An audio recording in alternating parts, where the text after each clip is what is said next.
या ठिकाणी आपला वेळ आणि पैसा दोघं गोष्टी पक्ष कार्यासाठी देत असतो आणि त्या अनुषंगानेच वेगळी निवडणुका ज्या असतील त्या फक्त कार्यकर्त्याच्या भरोश्यावरती नेहमी पक्ष जिंकत असतो. मात्र भुसावळ तालुक्यामध्ये सुद्धा त्याच पद्धतीने कार्यकर्त्याच्या बळावरती वेगवेगळे इलेक्शन या ठिकाणी घेतलेले आहेत, जिंकलेले आहेत. मागच्या क्षणामध्ये ग्रामपंचायतींचे इलेक्शन झाले तर 9 ग्रामपंचायतींपैकी जवळपास 6 ग्रामपंचायती या आपल्या सरपंच आपल्या पक्षाचे त्या ठिकाणी आहेत आणि फक्त कार्यकर्ते यांच्याच बळावरती कोणतेही असं वरिष्ठ पातळीवरून मोठं गॉडफादर म्हणजे जसा आमदार, खासदार किंवा फायनान्शियली सपोर्ट असा कोणताही नसताना या कार्यकर्त्याच्या भरोश्यावरती वेगवेगळे इलेक्शन या ठिकाणी आपण जिंकत असतो.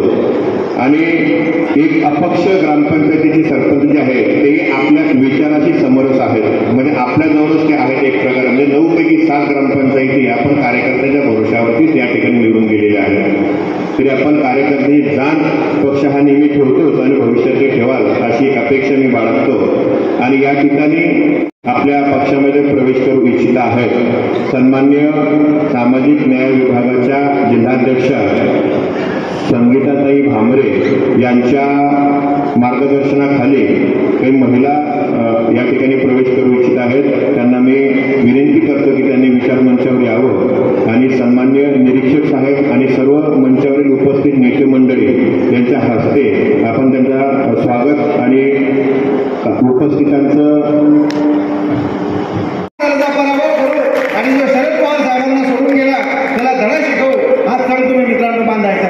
उमेदवार कोण असेल, त्याच्याजवळ किती पैसे असेल, तो कोणत्या जातीचा असेल, कारण तुमच्यात पण वेगवेगळ्या जाती असतात. हे म्हणता आमचाच पाहिजे असं काही करू नका. जो कोण असेल तो आपण तुम्ही 13 आमदार झाले असं समजू. आम्ही का तुमच्यासाठी बोलतोय, कारण आम्हाला परिवर्तनाची गरज वाटते. आणि वातावरण महाराष्ट्रामध्ये आज असं आहे की आपल्याकडे रोज इन्कमिंग होते, रोज इन्कमिंग. पवार साहेब फक्त प्रवेश देण्यामध्ये बिझी झालेले, इतके लोक मोठे आपल्याकडे येत आहे आणि महाराष्ट्रात इतिहास घडणार आहे 2024 मध्ये राहत नाही. आणि पवार साहेब ते सरकार आणल्याशिवाय स्वस्थ बसणार नाही. म्हणून या पवार साहेबांच्या संकल्पाचे तुम्ही सहभागी व्हा, साक्षीदार व्हा आणि भुसावळची सुद्धा एक जागा राष्ट्रवादी काँग्रेस पक्षाच्या तुतारी या चिन्हावर आपण पवार साहेबांना एक आपल्या भुसावळ तालुक्याच्या वतीने सप्रेम भेट द्या अशी मी आपल्याला विनंती करतो. अजिबात घाबरायचं नाही, कोणाच्या दबावाला बळी पडायचं नाही. आपल्या तुतारीला निवडून आणायचं. 2 महिन्यांनी आपलं सरकार येणार आहे. आम्हाला काही चिंता नाही. राजूभाऊ कायम आहे, तुम्ही नो चिंता. राजूभाऊ कायम आहे. राजूभाऊ बरोबर म्हणते नंतर राजूभाऊ राष्ट्रवादीतच राहणार आहे. पुढे काय सांगतो मी, नो चिंता. राजूभाऊ इथेच राहतील का? सगळ्यात जास्त इच्छुक उमेदवार जर कुठले असतील तर ते भुसावळ तालुक्याचे आहे. 13 नव्हे 15 आहे. 2 वाढले म्हणजे 15. एकूण सगळ्यात जास्त इच्छुक तरी भुसावळ तालुक्यातून असले.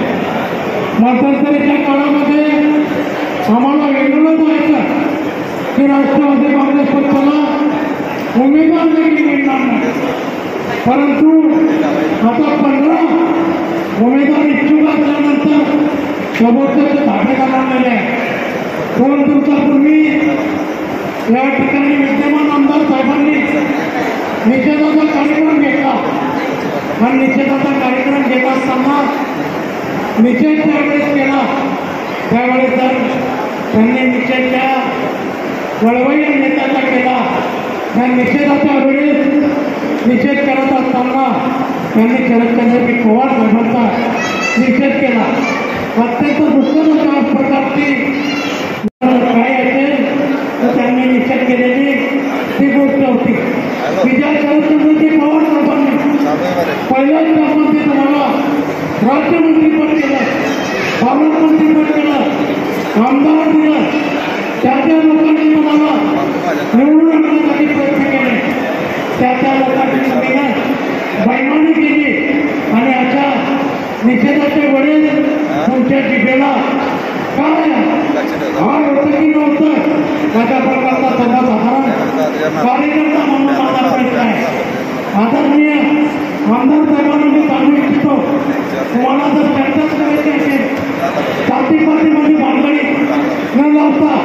समाजामध्ये धर्मामध्ये भानगडी न लावता खरोखरच तुम्हाला जर डेबिट करायची असेल किंवा जर एखादी खुली चर्चा करायची असेल तर विकासाची चर्चा करा. चर्चा करायची असेल बेरोजगारीची चर्चा करा. चर्चा करायची असेल महागाईची चर्चा करा. चर्चा करायची असेल तर कट्ट्याला भुसावळ आणि वरुणाची चर्चा करा. चर्चा करायची असेल तर दीपनगरमध्ये बेरोजगारांना मिळणाऱ्या रोजगाराची चर्चा करा. जातीपातीमध्ये भाकरी लावण्याचा उपाय परंतु समाज संघटित करणं हा सगळ्यात मोठा सर्वसमानचा विषय. मित्रांनो, त्यांच्या कार्यकाळची वाढू सरकलेली आहे आणि येणाऱ्या काळामध्ये आपल्याकडे जरी 15 रुपये इतकी वाढले तरी देखील मी सर्वांना विनंती करणार आहे की पवार साहेब आपल्याला उमेदवार देणार आहे. पवार साहेब हेच आपले उमेदवार हे समजून जर आपण सर्वांनी त्यांच्या पाठीमागे उभं राहायचं आहे आणि जास्तीत जास्त मताने महाविकास आघाडीचा उमेदवार कशा पद्धतीनं निवडून या अनुषंगाने प्रयत्न करायचा आहे. अशा प्रकारची विनंती आपल्या सर्वांना करतो व माझी पण खूपच समाप्त. आणि ज्यांनी कार्यक्रम आयोजित केला असेल तालुका अध्यक्ष. खरं तर मला आजचा उत्साह बघून असं वाटतं की आपली लोकसभा गेलीच कशी काय. एवढा उत्साह भुसावळमध्ये मागे पडलो कसं काय म्हणजे हा पुन्हा मला थोडा प्रश्न पडला करताना. पण असू द्या, काही हरकत नाही, आपण सर्व गोष्टी फॉरवर्ड करूया. पण तुम्हाला एकच सांगेल, खूप काही वेळ झालेला आहे, सर्वांना प्रश्नाची खूप काही म्हणजे इतकं अंत बघायला नको. मी एकच सांगेल, यापुढे आता मागे झालं ते जाऊ द्या, त्याला फॉरवर्ड करायचं. आपल्याला पक्षासाठी काम करायचं, एका व्यक्तीसाठी काम नाही करायचं. काय झालं मागे व्यक्तिनिष्ठा आणि नोटनिष्ठा चालल्या, त्यामुळे पक्षनिष्ठा मागे पडली, म्हणून आपली सीट गेली. त्यामुळे आता याच्यापुढे आपण काय करायचं की पक्षनिष्ठा ठेवायची, व्यक्तिनिष्ठा नाही ठेवायची. त्यामुळे येणाऱ्या काळात आपण आता म्हणजे खरं म्हणजे आनंदाचं आहे, भुसावळसारख्या ठिकाणी 15 लोक इच्छुक आहात. तर 15 लोकांपैकी कोणातरी एकाला मिळणार.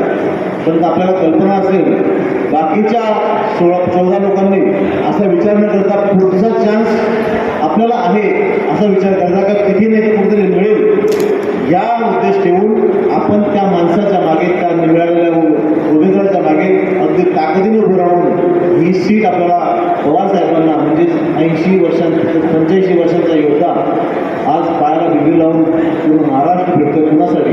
त्यांच्या स्वतःसाठी नाही, आपल्या सगळ्या जनतेसाठी, त्यांनी शेतकऱ्यांसाठी काय काय केलं. खूप काही बोलण्यासारखं आहे. पण मला असं वाटतं की आपण सर्वांनी एक विचार करावा यावेळेस, या येणाऱ्या पुढच्या काळात लोकसभेला विधानसभेला त्या जिल्ह्यातून आपल्याला 5 ते 6 आमदार देणे. त्यातलं एक भुसावळ एक शहर आहे की भुसावळ तालुका आपल्याला एक आमदार देऊ आणि आजच्या नियोजनानुसार असं वाटतं की आपण नक्की देऊ. याशी आपल्याला आश्वस्त करतो. येणाऱ्या काळात राष्ट्रवादी काँग्रेस पक्षाच्या वतीने तुम्हाला आश्वस्त करतो की कधीही आता याच्यापुढे जे कार्यकर्ते आहेत त्यांचं अवहेलना होणार नाही, त्यांचं काम ऐकून घेतलं जाईल, त्यांच्याबद्दल सर्व विचार केला जाईल आणि पक्ष फक्त आता याच्यापुढे डेव्हलपमेंट आणि समाज याच्यावर विचार करेल, कुठलंही राजकारण करणार नाही. हेच तुम्हाला आश्वस्त करतो. थांबतो. जय हिंद. जिल्हा अध्यक्ष या नात्याने ज्यांनी आज पक्षामध्ये प्रवेश केला त्या सन्माननीय माझ्या माता भगिनी, माझे तरुण मित्र आणि पक्षामध्ये जे नवीन सहकारी आले त्या सर्वांचं मनपूर्वक या ठिकाणी मी अभिनंदन करतो. इथून पुढच्या काळामध्ये तुम्ही एका चांगल्या पक्षामध्ये, चांगल्या विचारधारेमध्ये आदरणीय शरदचंद्र पवार साहेबांचे विचार हे जनतेपर्यंत पोहोचवायचे आणि या जुलमी सरकारला, या महायुतीच्या भ्रष्टाचारी सरकारला या ठिकाणी घालवायचंय. या ठिकाणी अनेक इच्छुक उमेदवारांनी आपली मुलाखत या ठिकाणी दिलेली आहे. आज 14-15 इच्छुक असणं म्हणजे सावकारींना या ठिकाणी ती नक्कीच धोक्याची घंटा आहे. त्या 14च्या 14 उमेदवारांना मी सांगेल की फक्त समुद्रासारखं मान ठेवा, विहिरीसारखं छोटं ठेवू नका. ज्याला कोणाला एकाला उमेदवारी मिळेल, मी तर म्हणेन ज्याला उमेदवारी मिळेल त्यापेक्षा जे थांबले किंग मेकर बनो, किंग बनने से किंग मेकर बनो. निश्चितपणे त्या ठिकाणचं डिसिजन हा सर्वेक्षण होणार आहे. सर्वेक्षण सुरू झालेलं आहे. त्यामुळे तुम्ही लोकांपर्यंत किती पोहोचतात, या महिन्यात 15 दिवसात लोकांपर्यंत किती जातात त्याच्यावर तुमचे सर्वेक्षणाचे आपल्या पक्षाकडे जातील आणि त्या सर्वेक्षणानंतर उमेदवारी दिली जाईल. तर कुठलीही वशिलेबाजी होणार नाही. कारण आता 15 नाव मलाही लक्षात नाही राहिले. हे सगळं सर्वेक्षणात जातील आणि त्या ठिकाणी सर्वेक्षणानंतर सगळ्या गोष्टीचा निकष लावून त्या ठिकाणी उमेदवारी दिली जाईल. आपण सर्वजण तोलामोलाचे आहात. तुमचा सर्व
संबंध नाही, तो व्यक्ती आपल्या पक्षाचा पदाधिकारी नाही आणि निषेध कोणाचा व्यक्त करायचा तर पवार साहेबांचा.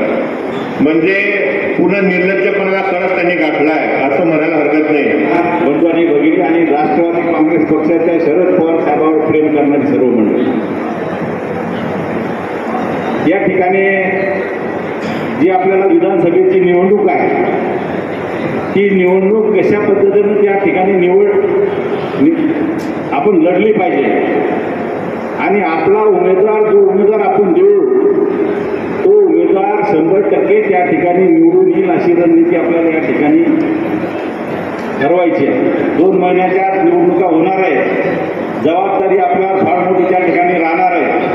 आपल्या गावामध्ये रोज काय घटना घडतात, कुठला माणूस येतो, त्या ठिकाणी कुठे जातो, त्यांनी काय काय त्या ठिकाणी केलं असते, त्याची सर्व माहिती तालुका अध्यक्ष, विधानसभा अध्यक्ष आणि जिल्हा अध्यक्षाला आपल्या मार्फत त्या ठिकाणी कळवली पाहिजे. म्हणजे आज जर कोणी एक आपल्या गावामध्ये येत असेल विरोधी त्याच्यातला माणूस, तो कोणाच्या घरी जातो, बसतो, त्याने काय त्या ठिकाणी सांगितलं याची सुद्धा माहिती जर आपण ठेवली तर दुसऱ्या दिवशी त्या ठिकाणी आपल्याला त्या ठिकाणी काय चाललं याची माहिती त्या ठिकाणी होईल.